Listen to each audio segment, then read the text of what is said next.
Today we are going to discuss an interesting model called FishCensus, an agent-based model that simulates underwater visual census of fish populations. Let's talk about how this model helps in understanding fish density and biases in traditional counting methods. So, could you please briefly introduce yourself before our discussion? Yeah, sure. I'm Miguel Paes. I'm a postdoctoral researcher at the Faculty of Sciences, University of Lisbon. So, first of all, can you explain the purpose of your model? This comes from my work in the PhD. Basically, I did a lot of visual census of or visual surveys of fish populations. We would just dive and do a transect with a fixed distance and a fixed width, and we would just count fish that we see, and we would estimate population density from there. And my PhD thesis was about how to minimize all the variability that this generates. How we detect differences between the site A and site B, if it's so if it's like sometimes it's just a matter of chance if you find a school of fish and on the other transect you don't find a school of fish, so this can create a very variable data set. And one of the things that I couldn't actually assess during my PhD was bias, because bias, you can be very precise and always count the same amount of fish, but you can be totally wrong and you have no idea, because you have no idea of the real density of the fish. You are estimating the density on a reef, but you don't know exactly what's the truth. So you just have a sample, and it can be completely biased. The purpose is basically a virtual ecologist approach to visual census, to calculate bias and to learn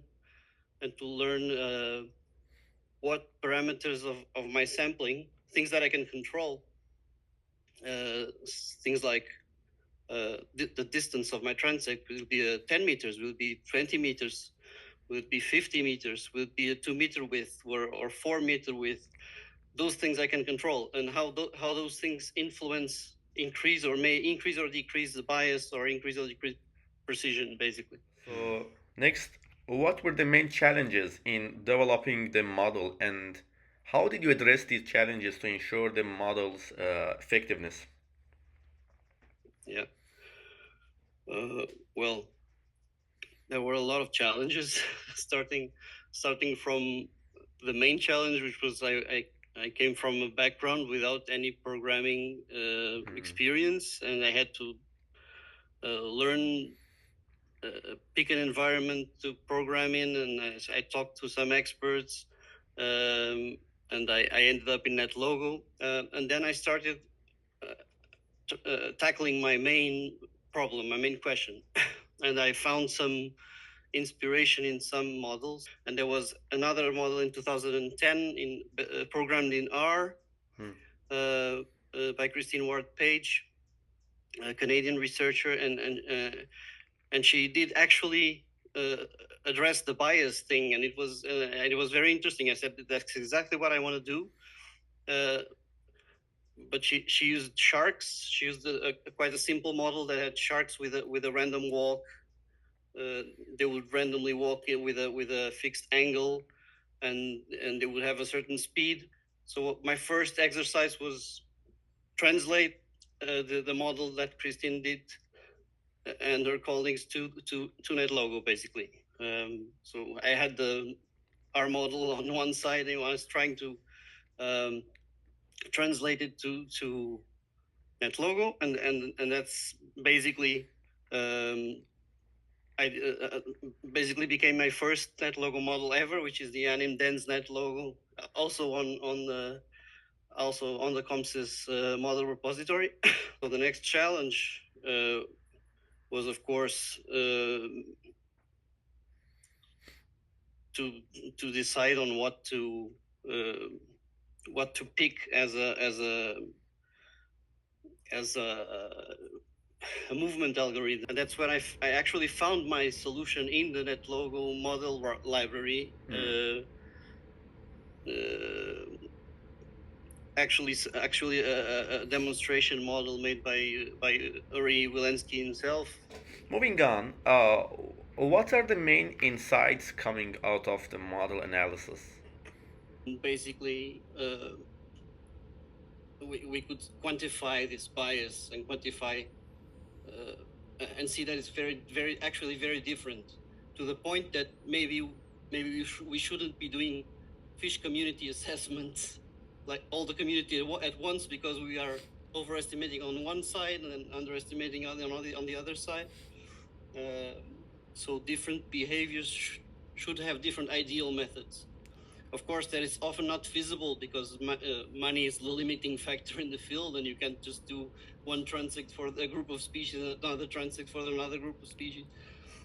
It would be very impractical, but at least the model taught me that that kind of influence exists, and that kind of thing, and that's a thing that I should consider when discussing and when looking at field surveys. And another thing, that I had a second paper which was, okay, now let's fix the behavior and turn the question around and say, what if I change the distance of the transect? What if I change the width of the transect? What if I swim slower? What if I swim faster? How does that influence the bias? So can I adjust my behavior as an observer to better count the fish?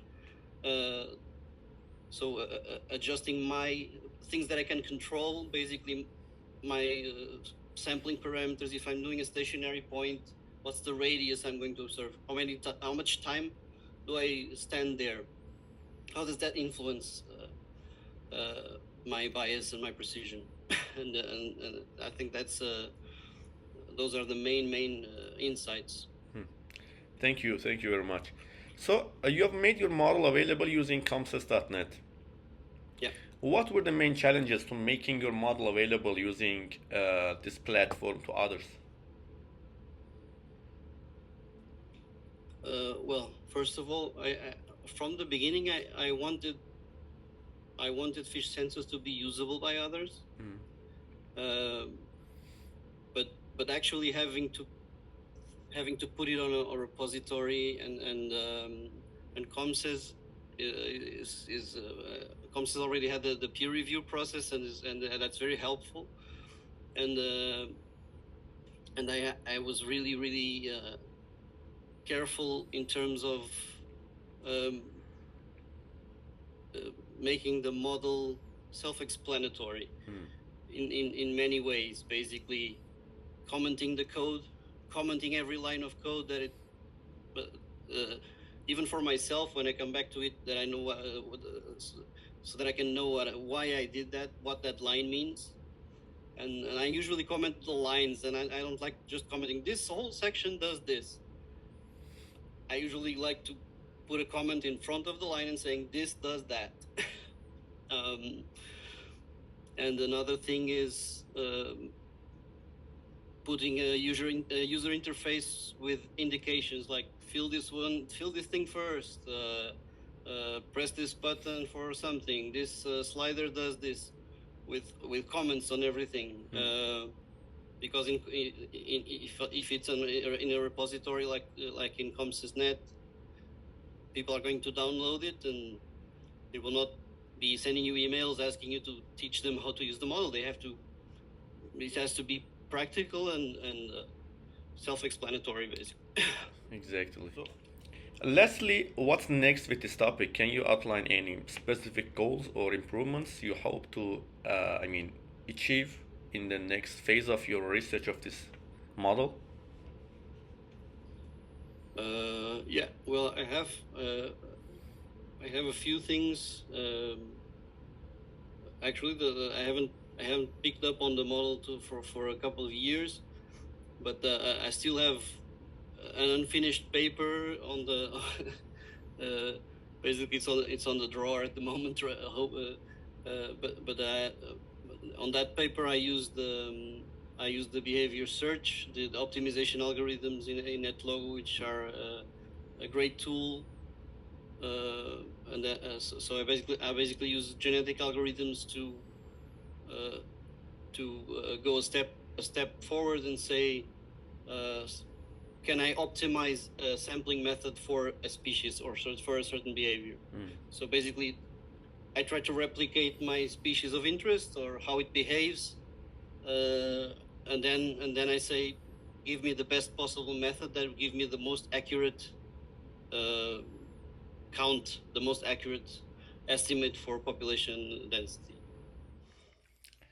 So thank you for sharing these insights with us today.